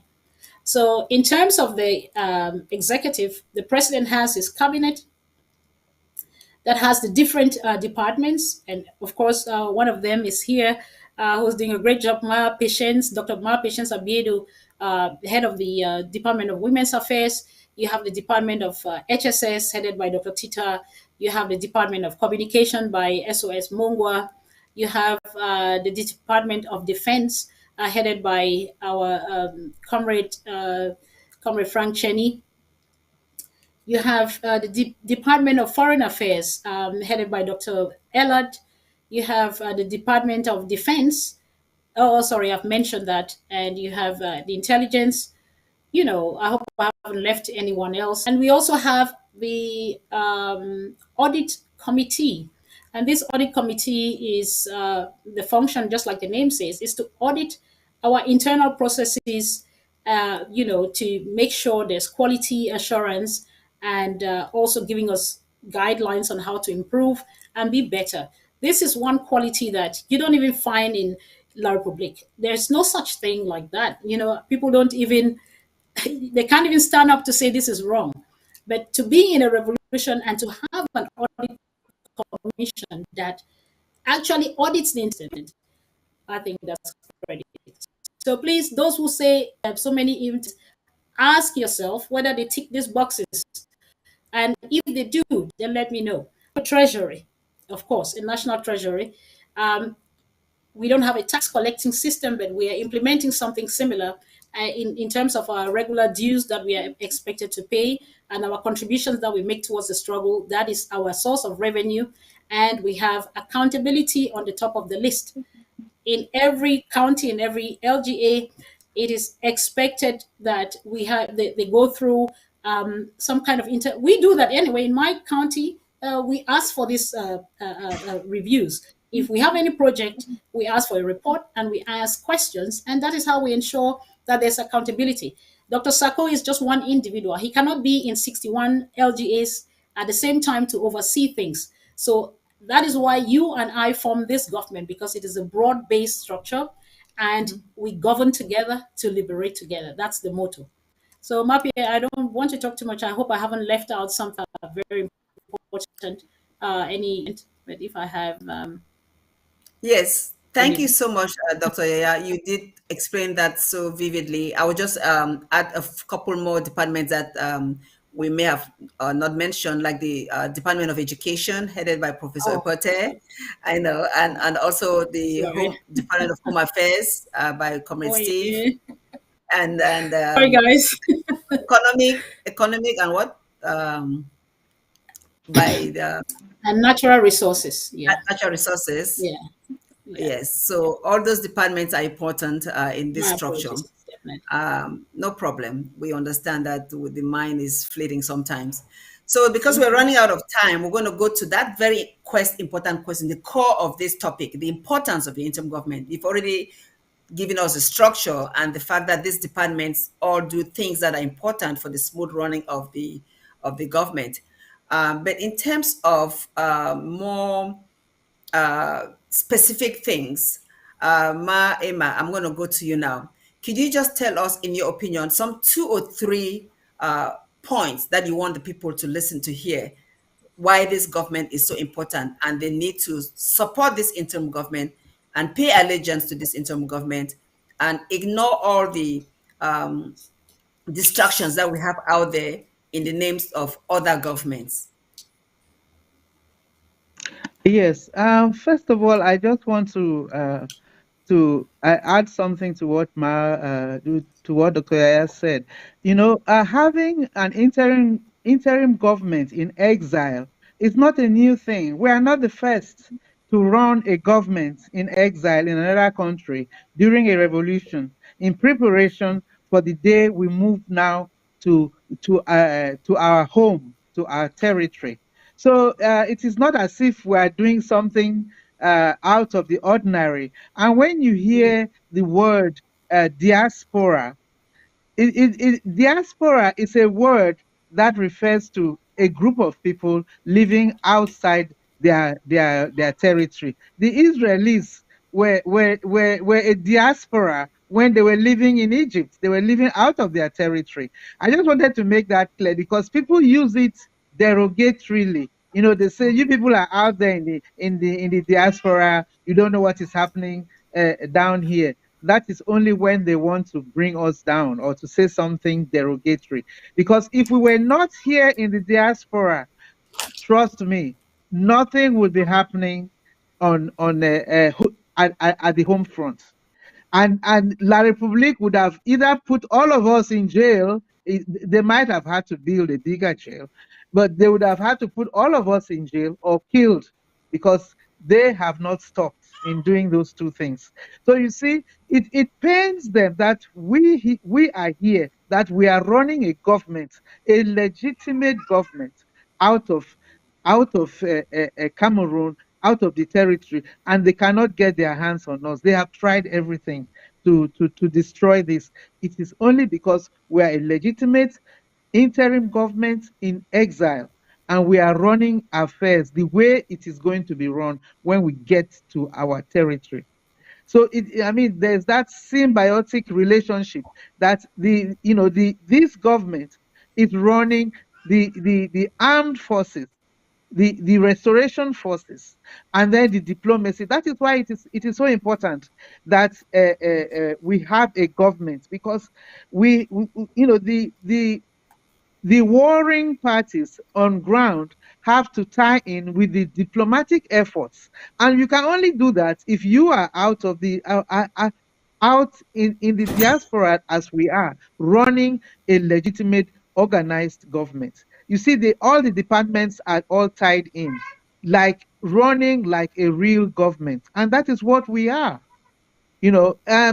La Republique can try all tricks and try to call us a group. No, we are not a group. We're a legitimate government, restored and working and planning. It's a process because we are still fighting. But then the importance is that it has to tie in the physical fighting on the ground and the diplomatic attempts to get a recognition from the whole world, because we have to take our story to the rest of the world. We are part of the world. Any operations we are going to have, it will be as part of the world, because we were already part of the United Nations. That is why we have the 1608. We are part of the world. So La Republique, until you come and discuss with this IG, you've not started. You can run in circle, hide, or do anything you want. Try to destroy the Swiss and go to Canada and try. It still comes back to who are you talking to? Who is the legitimate government of the British Southern Cameroons? It is this government, the IG and Ambazonian people, because it is made up of the people, the Ambazonian people, and it is for the people. It is a government by the people and for the people, the IG and this government. Thank you. Absolutely. Brilliant. So you're mentioning that La Republique can go to Canada with who knows what, with whomever, but they still finally have to come and talk to the real government. So I don't know if any of you want to chime in on why do you think La Republique is so afraid of the interim government and of President Sako? Why are they always promoting those other people that have no say, that you have never seen them raise funds to help our refugees? You've never seen them really help our people, our ARFs. They're only there, commenting when we've done something. In fact, when there's the order for a lockdown or for yes, lockdown, it comes from the interim government, and the people respect these lockdowns coming from the interim government. But you have all these other people that claim that they are the leaders, that do not do anything for our refugees, do not do anything for diplomacy like this government does. Why do you think La Republique thinks that they can talk to all these individuals and not talk to the real government? We're going to be ending in a few minutes, but I just want you both to chime on that and then probably give your closing comments in a few minutes from now. Okay, if you want, I will go I'll go first because it's very, very, what I have to say is very, very brief. The only reason why La République is dancing around the IG and saying they don't know who to talk to and all that rubbish is because they see it working. I'm not saying we are perfect because we are work in progress, and we are working under very, very difficult situation and conditions. It is very difficult to run a virtual government and connect people, Ambazonians from all over the world. But that is what this government is doing, and it is succeeding. We have problems, but we are working in progress, and we are getting better each day, and we are getting more and more organized. That is the threat to La République. They have never seen anything work. For the 61 years we've been struggling with this problem, they have never seen a government work like this. They have never seen. That is why we are not a group. We are a government. By the people, for the people. Ambazonians, it is time you join your government, join your counties, join your local governments. That is what keeps La République as awake all night, 24 hours, 7 days a week. Over to you, Maya. Yeah. Thank you so much, Ma Emma. You said it. You said it all. I think this interim government is a nightmare of La Republic. Certainly so. If not, they have met with all, the different groups or groups of friends, Jangi groups, whatever you call it, pressure groups. NGOs. They've met with them. Is it Canada? Is it wherever you name it?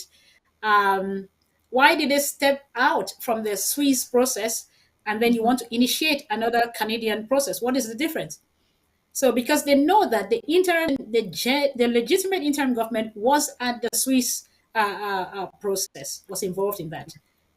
So this was a process that was internationally recognized. You had all the key players endorsing this process. So why step out of it to go to a similar one? Again, envelopes were changed, and they had to look for the weak minds, because it's easy to negotiate with the weaker parties. So it's easy to reach these guys and talk to them, give them envelopes.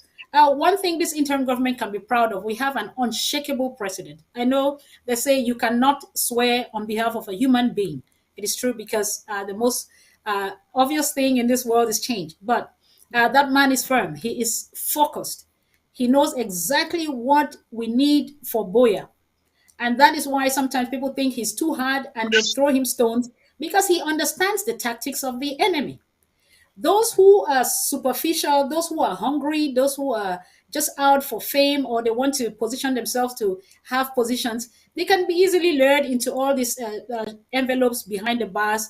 Come, let's talk here. What are you going to talk about? You are not the principal actor. La Republique knows that the principal actor in the struggle is this interim government led by Dr. Sako. There's no argument about that. If it wasn't the case, then why did Canada, whatever they met there, the joke of Canada, why hasn't it come to fruition? What is the outcome? Some of these people like Chris Anu, I hate to call names, and so on, they fool them that, oh, don't worry, come, we will sign this thing, we have the powers, because he thought he had a large mouth. It means that he has a following. Oh, Ambazonian shocked you big time. So we're just telling all those of you who believe that, who think that when something is not perfect, the solution break away. And I even wonder how some of you manage your homes, because your parents, your married people, your people in businesses, when you have a problem, you face it. Okay, I mean, except it's something that is threatening your own very existence. This interim government, like Emma said, is not a perfect institution. And why should it be? Which one is? Even the church, where God is supposed to be living inside, is not perfect. It's far from it. But I can tell you this interim government is better than the churches in Cameroon right now, or maybe even in the world, because of their hypocrisy. So if you think the interim government is, you left and you formed a breakaway faction, or you formed your Njangi group with your best friends or whatever, your buddies, why didn't you stay in to fix it? Do you think now you've moved to your own little group? Don't you have problems? It wasn't even 3 months. You have degenerated to 1, 2, 3. So It's very obvious. And I'm so happy that Amazonians are very enlightened. They are awakened. They now know the tricks of all these people. They have been paid by La Republique, or it is engineered by La Republique, whether they knew it or not, to create these groups, just like they did to weaken the SDF. And we thank God we have a solid leader who does not compromise. He knows exactly the cause that God has put in his hands. And therefore, he's Yes, pursuing that. Maya, just one more word, why would you, my question is, how much can they give you to sell your people? You see, Dr. Sako has refused to be given no amount of money. Is it 500 million CFA? What is that? And you are going to sell 8 million people for 500 million? No. You cannot put Mahima, a price on people. Yes. let me get in and be a bit silly to answer that question. Yes. I Yes. don't even. This is very sad because they wouldn't still look as miserable as they look. Because if they were given some reasonable amount of money, you think they would even have some food, enough food to eat and look good. These guys look desperate. They look I know. desperate. They speak desperation. Mhm. They say lies. They hold fundraisers and they raise 5,000 at its very best. Is that a government? Yes. A government that has no finances? How do you run your Mhm. projects? Come on, guys. I mean, forget about these players. They are just out. They've been hired to frustrate us, to slow down the process. And of course, they did that because we were at the peak of the game in 2021 when Chris Anu started his nonsense. But guess what? We will spring back and we'll spring back with double force. So just join the Yes. winning team because we've had enough time for them to prove themselves. Where is their army? Where are their fighting? Where are their restoration forces who are fighting? What outcomes do they have? Where are their structures? Who are their followers? What is their numbers? Come on, there's power in numbers. This interim government has all of this. So why do people claim they are confused? You who are confused, you want to know the facts. You can get them. Go join your LGA, join your county, and you will get information because there's a two-way traffic, information from the grassroots to the top and from the top to the bottom. So please, let's do what is right for humanity and be a good side of history. So on that note, I Wow. want to thank you, Murphy. Yes, we're And going to my be Thank closing in you. any moment. We're going to be closing any moment now, but I just want to highlight a few things that since the creation of all these other so-called groups that you guys have really described here, they've had some meetings. They've had meetings trying to get us to buy into referendum. They've had meetings where they've come up with ASSC Day, whatever, in Belgium. And you're right, they've all gone together and met with all these other groups to form one big group, yet nothing comes out of it. The reason nothing comes out of all of those is because this interim government, our interim government, is supreme, it's all powerful. The people belong to the government, the government belongs to the people. As Ma Emma said, it's for the people, by the people, for the people. And everything out there that is existing that came about from I know you hate to call names, but this person who calls himself comrade 1 minute and the next minute is president, everything come out from those individuals, those groups are really propaganda for La Republic's benefit. So I want you guys to give your closing statement, and in your closing statement, please tell those who are listening, those who that are on the fence, those that are Ambazonians, even La Republique agents and La Republique, the country of La Republique citizens themselves, tell them why it is important for them to remember that this interim government is the legitimate government, and only when this government is able to sit side by side with La Republique will this problem be resolved permanently. Give your closing statement to that fact. Who wants to go Yeah. first? Go ahead, Naima. Emma. Okay. Yeah. I will just say one thing to the Ambazonian people. Um, we are very happy. We here in the diaspora, we who are running the interim government right now, we who are part of the interim government, we are very appreciative of the fact that the Ambazonians have a gift from God, and that is the gift of discernment.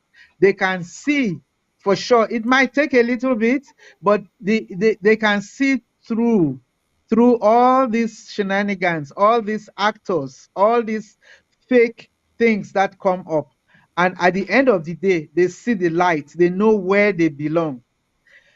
This idea of the local governments, the counties, the IG, the departments, the different institutions, that is your country. That is Ambazonia. Stick with it. Stick with us. Together, we'll make it to Boya. We are grateful that you have seen. Even the Amba Mamas have said, we are here. We are not going to abandon our children. Stick with the IG. This is your trip. This is your bus to Boya. Thank you very much. Thank you so much, Emma. Thank you, Mape. Yes, let me maybe address the La Republique talks. I hope they watch this, or to sympathizers of to their sympathizers. They should know that they are fighting the wrong fight. It's the wrong fight. The earlier they realize that and just they drop their weapons, the better for them, because they cause us pain, but they cause themselves more pain. And we saw that recent music, as it pain them, it is sweet us too, because we have gone through a lot of hurt. Okay, so they keep bearing their own, even though they don't talk about it in their numbers. So why engage in a stupid fight where you don't even understand?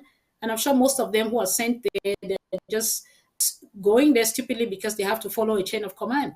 They can resist, So they should know that they're fighting the wrong. Let them stop it. If the demented man wouldn't help, then they can also start their own revolution anyway. So to our own people who sit on the fence, I don't know, window dressing solutions and all of that, they should be honest. These are so-called intellectuals, and they live in countries where war has been fought, and they are reaping the benefits of these countries. And you want less people just because we want to be spared a temporary comfort. I don't even think that's even their goal. Their goals as relevant people. If you have your NGO, go ahead and do your business. Help prisoners, help the humanitarian cause. Don't claim you're representing a people when you only know your classmates or your group of friends or your ex-students association. That is not a country. So we should be honest. There's intellectual dishonesty.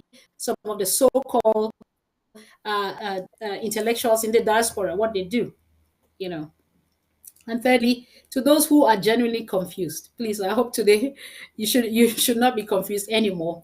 Ask yourself, go and Google what a government is, and then put those so-called people who claim they have governments and ask yourself, is a government, do they tick the boxes?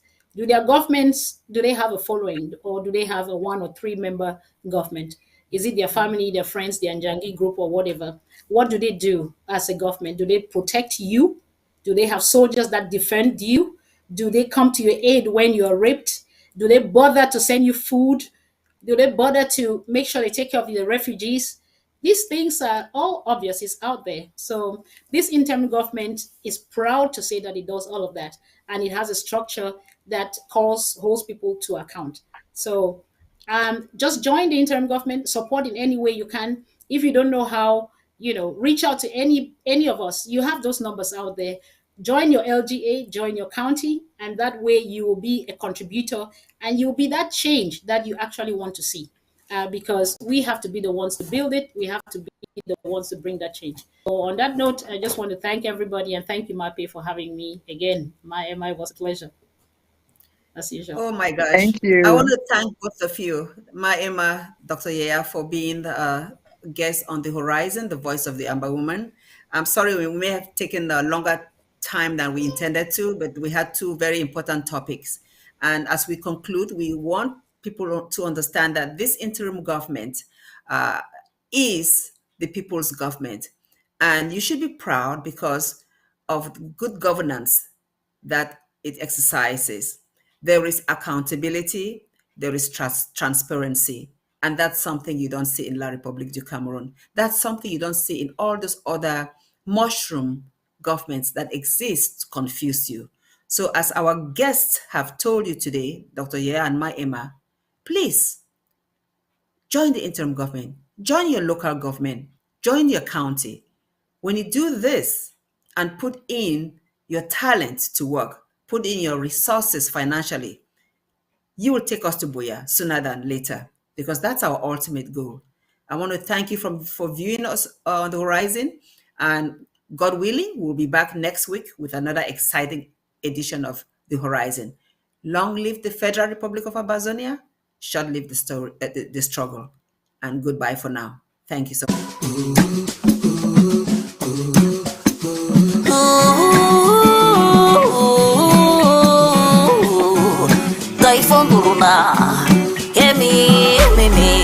Wanna shout to baby. Wawaye. Piraturo, piraturo, piraturo, piraturo, yeah. Wapino, piraturo, yeah. Wapino, piraturo, yeah. Fere fu fere tata ini fomo tata ini. Fere fu fere.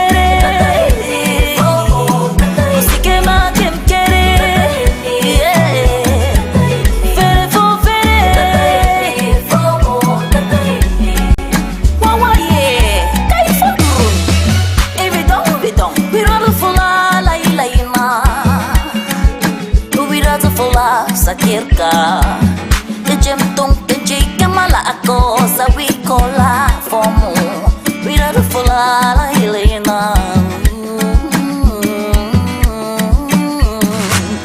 Dinka dinka asungin mo akirka Toten min laisen tatin Dinka dinka asungin mo akirka Toten min laisen tatin Piraturo, piraturo, piraturo, piraturo, yeah.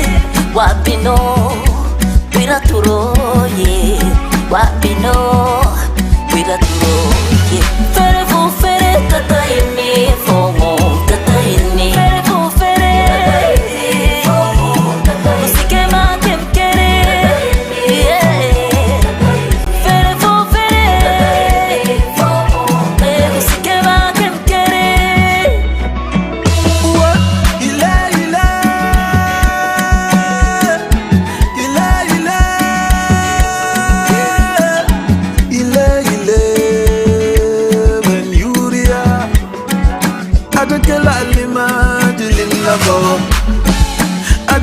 Shura di shula bawa wa bino jiwira turo jiwira turo adakela juma di jumla bawa adakela tura di turla bawa wa bino jiwira turo jiwira turo Piraturo, yeah. Piraturo, yeah. Wabina, piraturo, yeah. Wabina, piraturo, yeah. Fere fu fere tata ini fomo tata ini. Fere fu fere, musike ma kem kere, yeah. Fere fu fere, musike ma kem kere. Mon ami, faut travailler, même si ça ne va pas jamais décourager. Mon ami, faut travailler, même si ça ne va pas jamais décourager.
You are watching The Horizon, the voice of the Amber Woman, exclusively on ABC Amber TV.